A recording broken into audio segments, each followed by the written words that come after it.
Since we are on the topic of Sanya Khanda, the aggregate of perception, we go a bit further into in the context of Vipassana.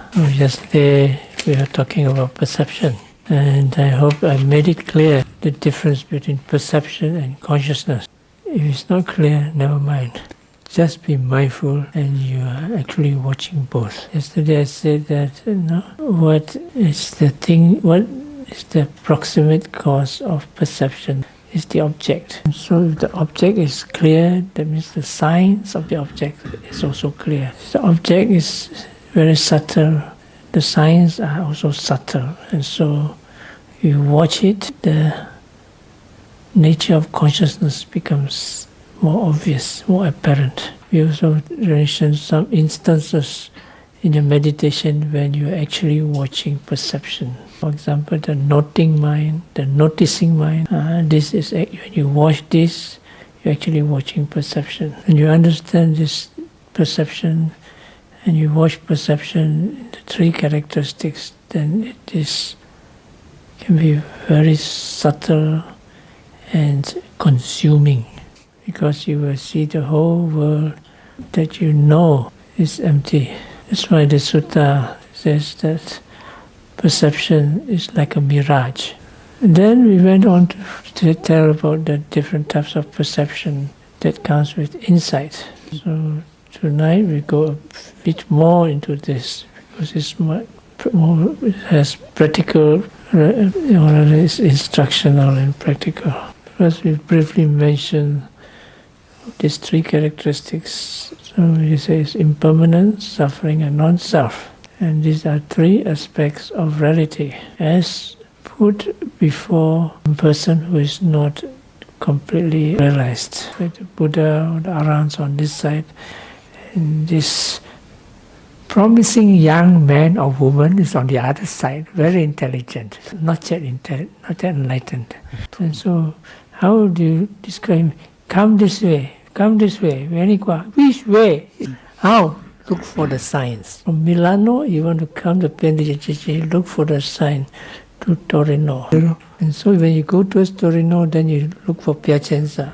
Get slowly to Piandici. When you come to Piandici, what do you look for? You look for the Ciliegie, cherries. No, you look for Jane. So, or whoever is handling the office. And so, the same with the three characteristics. These are signs. The sign of impermanence and impermanence. They're not the same thing. The sign is like the signboard. Impermanence is where you arrived at with your one-pointed mindfulness. Same with suffering and the characteristic of suffering, non-self and the characteristic of non-self.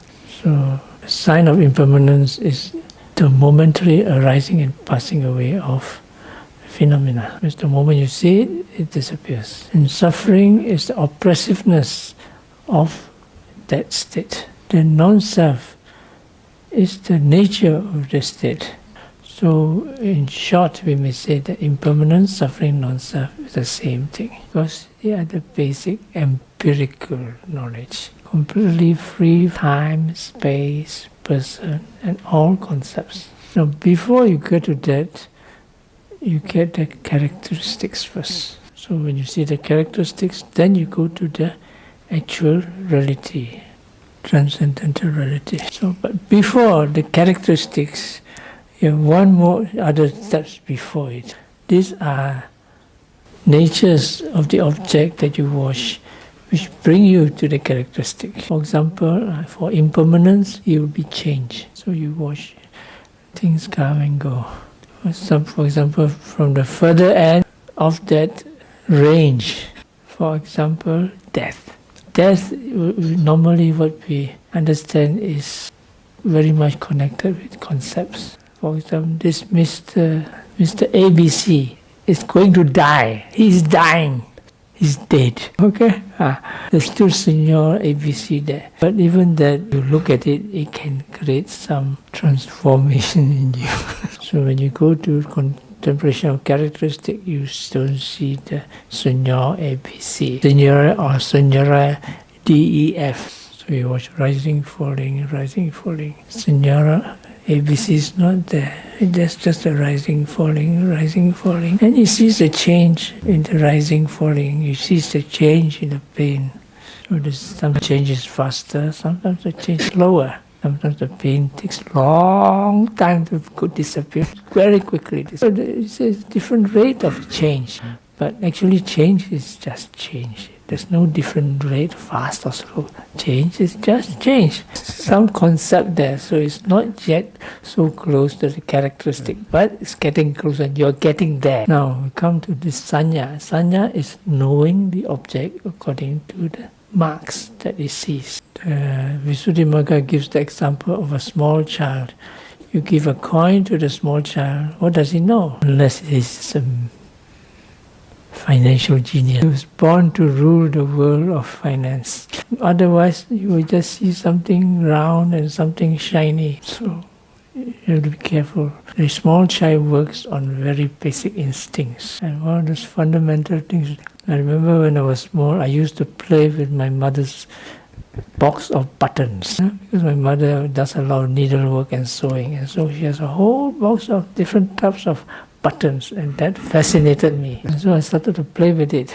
This is Madame Defarge. Who's Madame Defarge? She's a character in The Tale of Two Cities by Charles Dickens. Anyway, then this is Trump. Okay, so I played with it. So my mother let me play with it. Quiet until I started eating them. And I started panicking. So this, I wasn't that small baby, but still those basic instincts were there. So the first sanya is like that. Perception is that. It's very simple. It just knows what's happening. Then the second type of knowing, which is more like consciousness, is the knowing of the ordinary man. Generally, he knows the things around him. No? Then the third type of perception is more like very cutting and thorough, which is more like wisdom. But basically, it's a developed form of perception, because perception sees into things. In this case, it sees very deeply into the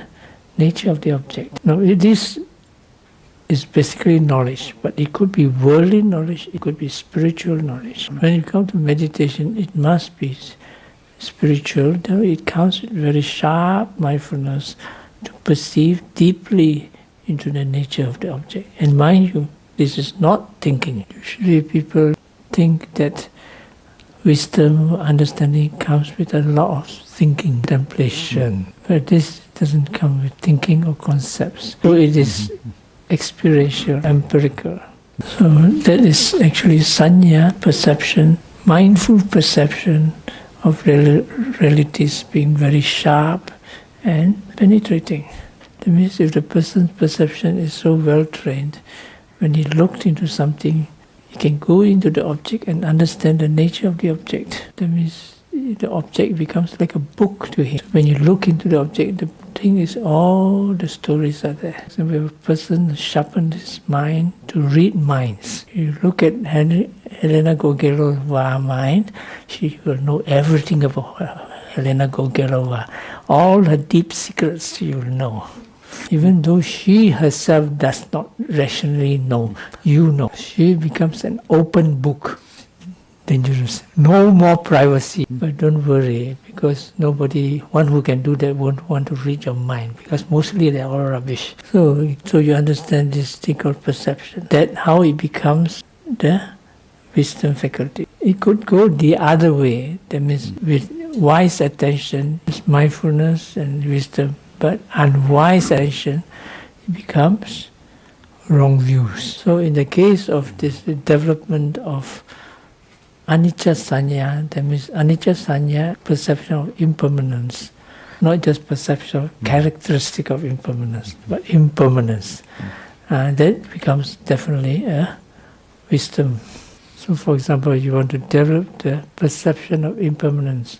How do you do that? First, of course, you must be mindful. There's wise attention. Then what do you look for? You look for change. Change is everywhere. Everywhere you see, some are more apparent change, some are less apparent. So you look for those that are more apparent. For example, you look at the mirror every time you see a new line coming up here, more white hairs coming out. You You say, oh, it's impermanent. But it's not so easy. People see that quickly, they cover up, and they put all sorts of cosmetics, and I'm young again. So what happens is you walk more towards what we call the ultimate realities. You watch rising, falling, rising, falling. You don't just watch rising, falling, you watch it as a process. That means changes within each rise and fall. So you go into the digital method. Each rise, there are 2 parts, 3 parts, 4 parts, 10 parts, 1,000 parts. So you go. Similarly with every step, right step, left step, lifting, pushing, stepping. And finally, even with the lifting, you can divide into many parts. But finally, you find that you arrive at a point where you're watching change itself. That is the characteristic of impermanence. For example, you're in the river. You look this way, it is going away. You look upstream, it's coming. And when you're in the middle of going, coming and going, but you really cannot differentiate between the coming and going. That's why in the Satipatthana Sutta, the origination of the rest of the body, dissolution of the body, arising and dissolution of the body. And after that what? Jump inside. Become one with the flow. Now, one important point is how clearly you see the flow depends on how clearly you see the specific characteristic. For example, the characteristic of the earth element is hardness, the characteristic of the wind element is tension, and the characteristic of the fire elements is heat, and so these are the specific characteristics. And so the clearer you see this also means that when change arises, you see the change also clearer. Because the change is dependent on the nature of these objects. It comes together with the nature of this. For example, light and darkness. When you see light and you switch off the light, then there's darkness. So there's a perception of light and a perception of darkness. Can you perceive darkness? Impossibility? You find out. So, but one is sure, if there's a very bright light and it suddenly goes off, immediately the dark will be very dark. If the light is not so bright, then it disappears. Sometimes you don't even know it disappears. So that's why when you watch these processes of mind and body, after a while, it's not clear. You can see change. It disappears, after that, no more. Even it's still there or it's not there, you just didn't see it disappear. And so after a while, you always have to come back to the basic characteristics to build up more stronger perception of its specific characteristic, so that when you go into the general characteristic, anicca, dukkha, anatta, then it will be clear. There's another interesting point, because when the object is more subtle, it's difficult to see the change. For example, when you watch pain and you're mindful, it's not difficult to see the pain, because pain is a very gross object. If you're not mindful, then you cannot see anything. You only see a kind of despair. But if you're mindful, then you see the pain, and the pain, it goes boom, buddy, boom, boom. Goodness gracious. So it doesn't disappear. In fact, it becomes stronger and stronger until you lose your mindfulness. And then after that, okay, it disappears. When you see clearer, then you see many types of pain coming and going, coming and going. And somebody described when he was mindful and he went into the pain, he could see the pain as many pins and needles, and one by one he take them out quickly until the pain disappears. Then when you go to the peaceful feeling, it becomes more subtle. At first you may still see the pity, the joy coming in waves. Fire! Afterward, then you disappear into second-class nibbana. That is, you fall asleep, because it becomes more and more gentle and subtle. So you cannot see the change. You only get absorbed into the joy and attachment. Finished. So when this comes, you must be very attentive. You must be very attentive.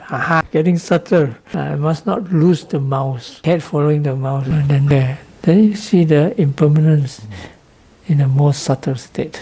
It's not the end of it. You go into it, it goes into the neutral feeling. Neutral feeling is like no feelings. No feelings, it's just that you cannot detect it. So the art of being invisible, to be inconspicuous, keep quiet. So when you don't move, you're not so apparent. No? But if death is really looking for you, it's different. You cannot escape. So you must look carefully at the neutral feeling, and you find that it's still arising and passing away. And so the training of the perception of impermanence comes from the grossest to the finest.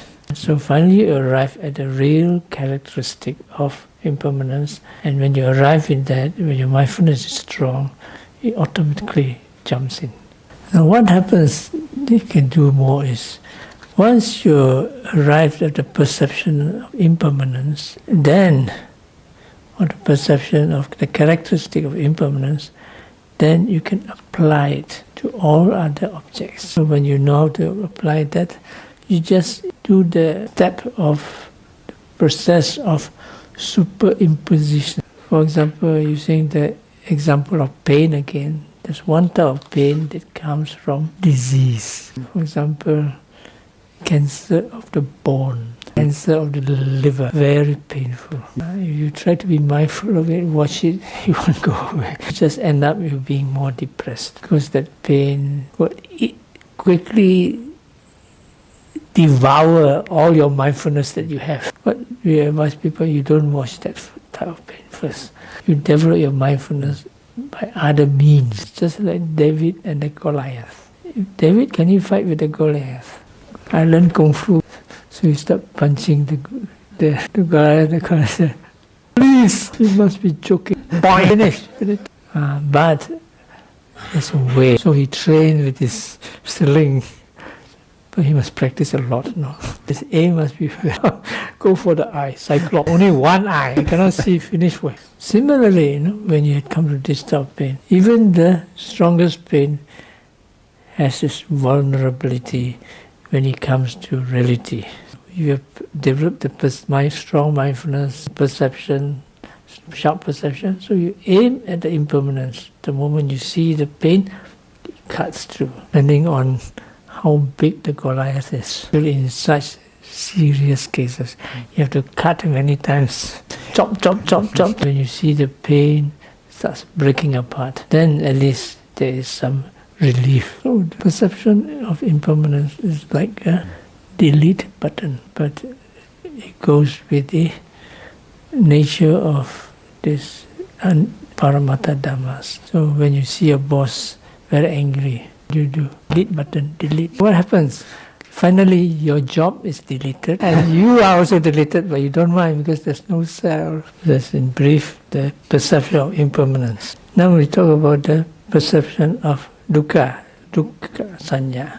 The nature of dukkha is oppressiveness. For example, you meditate, and in Burma they are very strict. All the sayadaws and his assistants are there. The moment you didn't come for one sitting, aha! Where is she? You got a lot of assistants and spies. Go and look for her. Where is Dasha Rubashu? So you call her here.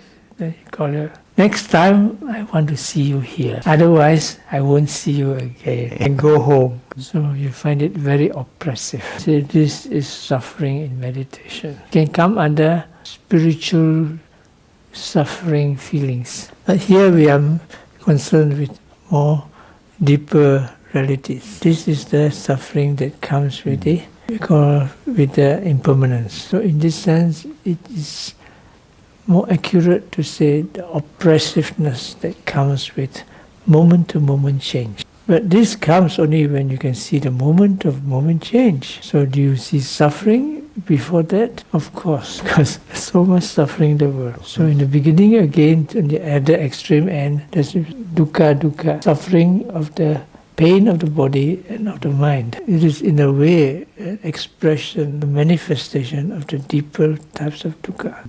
So you see the oppressiveness of this body pain, mental pain, and all that thing. Same thing, the basic training of mindfulness has to be there. Because essentially, when you're mindful, you develop detachment. So when you are able to detach yourself from all this pain of the body and pain of the mind, and you see the oppressiveness, then you're more ready. So when you practice mindfulness and meditation, you see more and more oppressiveness that comes with the nature of mind and body. For example, you watch the mind thinking. Your mind thinks so much, you don't have any rest. It's just like a radio FM. It cannot stop, cannot close. It goes blah, blah, blah. You can live with it to some extent. At times, you just go crazy. We can call it suffering and oppressiveness, although there is no real pain.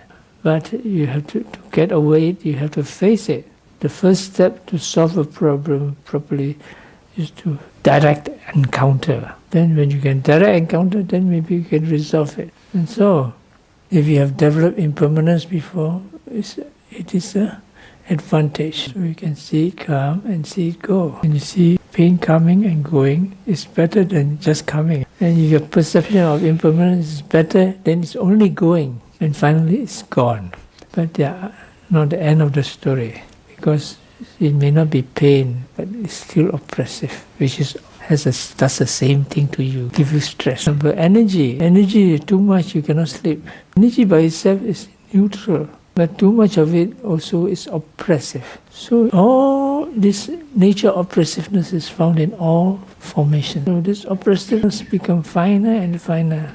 If it's so fine and you cannot see it, you don't find it oppressive. And so that's why the second perception connected with this is anicca, dukkha, sanya, suffering in impermanence. That's where you start seeing the actually sankhara dukkha, suffering of formations. Or more correctly, suffering in conditioning. The three basic characters of conditioning is beginning, middle and end. In a more general sense, the word suffering, dukkha, includes anything that can be a base for suffering, which means all conditioned phenomena except the Noble Eightfold Path. That is the way out of suffering, and nibbana, cessation of suffering. So, the important thing about this is when you can see this, you can learn to be detached from everything that is conditioned. This is called viraga,